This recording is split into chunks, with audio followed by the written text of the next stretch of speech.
Nithyanandam. So now Swamiji is going to tell his Leela story about how Vibhudanandapuri asked him to go to beg in streets. I go begging in the streets. I am in a temple with Yoganandapuri and Vibhudanandapuri. One day, when I was sitting in the temple with both gurus, Vibhudanandapuri and Yoganandapuri, the temple bell rang. It seems that Naivedyam, the food, is being offered to Sadashiva. Both my guru immediately looked at me and said, "Go and bring the prasadam." After the Naivedyam is done, the prasadam would be shared with all the devotees.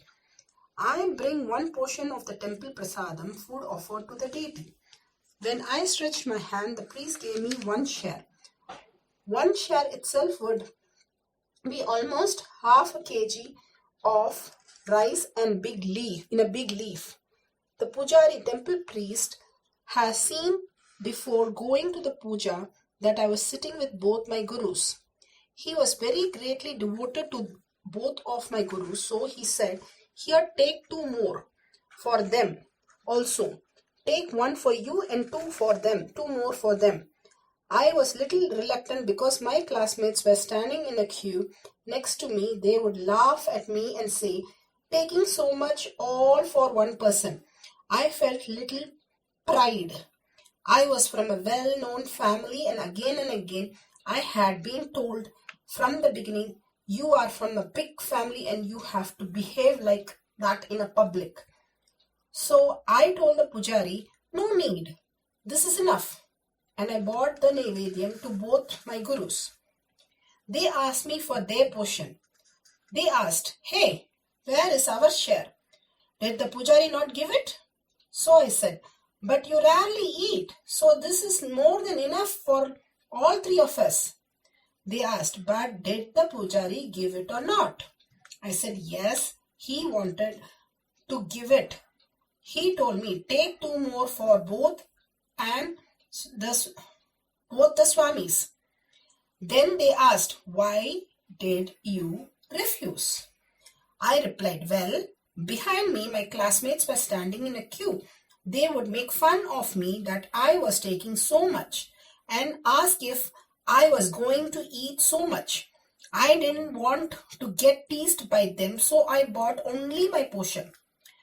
Vibhudananda Puri asked me to go beg in streets. Till that moment, they were very casual, laughing and smiling.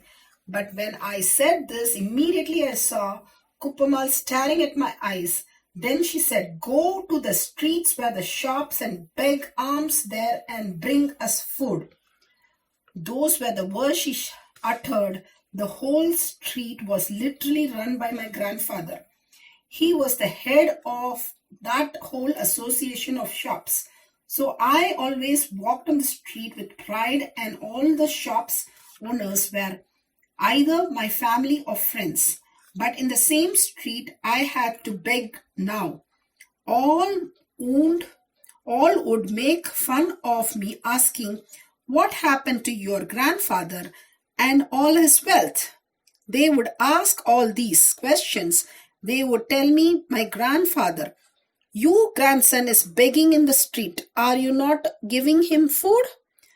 My greatest boon was following Guruvak.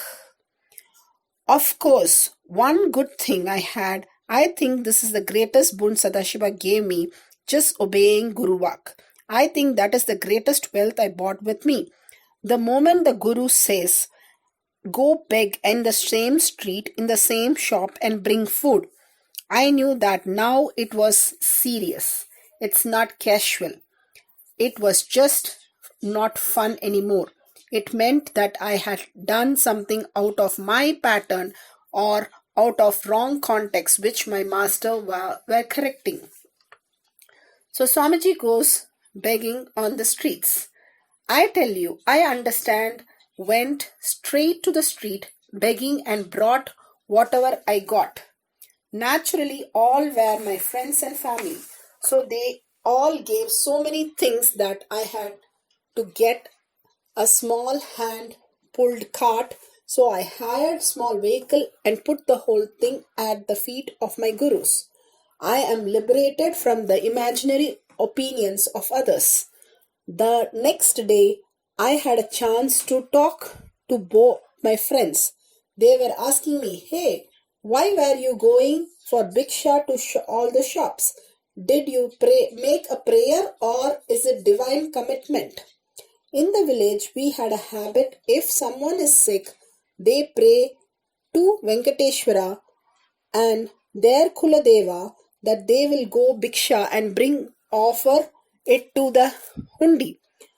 In my mind, I was thinking, only you fellows were responsible for me begging, and now I understand that you guys did not even have an idea which I was thinking you all were having. I realized I should have not bothered about these imaginary opinions of others. I tell you, the liberation that happened at the moment is still useful for me. If you understand this one truth, surrender to Guru Vak, the amount of time you will be wasting in your life without moving forward, your goals will be cut by 80%. So Swamiji beautifully guides us into the greatest truth. Thank you, Nithyanandam.